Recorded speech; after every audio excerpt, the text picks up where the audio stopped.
Thank you for joining us for Moments with Mark. We're in Mark chapter 2, finishing up the chapter with Jesus being confronted by some religious leaders, being criticized for his disciples' actions on the Sabbath day. So we pick it up in Mark chapter 2, verse 23. One Sabbath day, as Jesus was walking through the grain fields, his disciples began breaking off heads of grain to eat. But the Pharisees said to Jesus, "Look, why are they breaking the law by harvesting grain on the Sabbath?" Jesus said to them, "Haven't you ever read in the scriptures what David did when he and his companions were hungry? He went into the house of God during the days when Abiathar was high priest and broke the law by eating the sacred loaves of bread that only the priests are allowed to eat. He also gave some to his companions." Then Jesus said to them, "The Sabbath was made to meet the needs of people, and not people to meet the requirements of the Sabbath. So the Son of Man is Lord, even over the Sabbath." So here we have Jesus' viewpoint on the topic of the Sabbath. Now in verse 23, the Jewish Sabbath was what we know today as Saturday. It was devoted to worship and to rest. And there were a lot of Jewish rules and regulations to that day. It was a day like we have Sunday today that usually is devoted to worship. So much like our Sunday is today, Sabbath was the worship day, the rest day of the Jew. Now, our culture used to be more strict about what could and could not be done on the Sunday. Back in 1940s or 1950s, some of you might remember that the stores didn't sell alcohol. People didn't mow on the Sunday.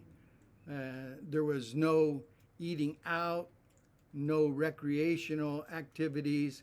It was a day of rest and worship. That is what the Sabbath was like in Jesus' day.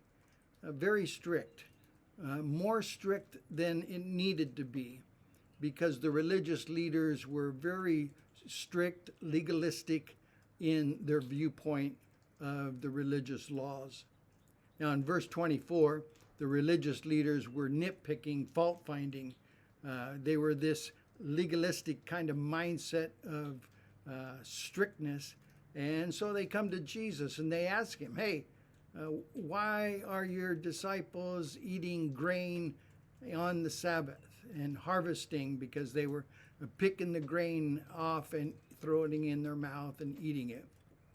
In verse 25 and 26, Jesus states a principle.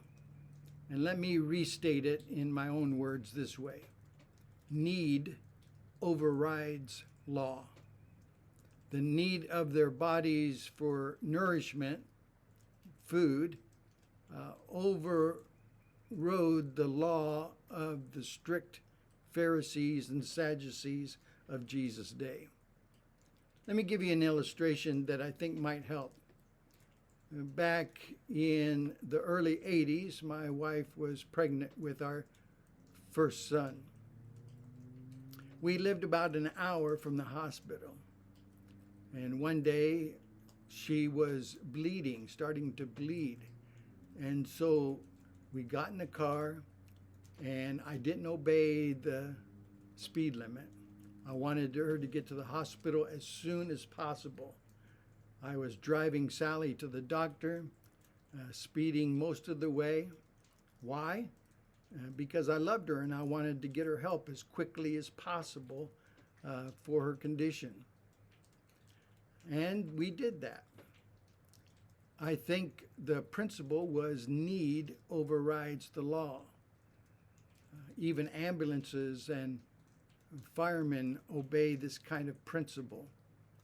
They can do things that the normal average driver cannot do because human need overrides the law. And that's the principle Jesus is stating here. Need overrides the law. Love overrides everything else.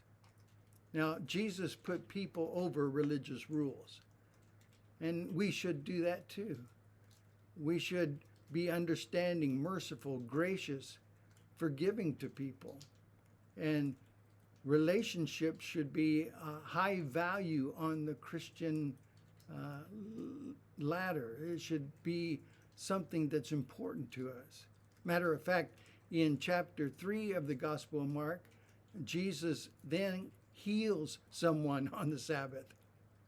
And Jesus gets criticized for that as well. How could you be a doctor and heal somebody on the Sabbath, Jesus? Because they are so strict and legalistic that they have forgotten the main principle of the Christian life, which is love. So Jesus heals somebody on the Sabbath in Mark chapter 3, and of course gets criticized for it. But he was actually helping somebody, and that overrode the law. You see, love overrides laws, rules, rituals. Love is the key component of the Christian life. Loving people was what Jesus was all about. Love brought him down to our planet. Love sent him to the cross. And love forgave our sins. Loving people was what Jesus was all about. Loving people should be what we are all about as well. So I think we take some principles out of these few verses in chapter 2, verses 23 through 28. Even though Jesus is talking about something Jewish and something related to that, the principle is still the same. People are a high priority on the Christian's list. We care about others. Why? Because God cares about others. Love overrides everything.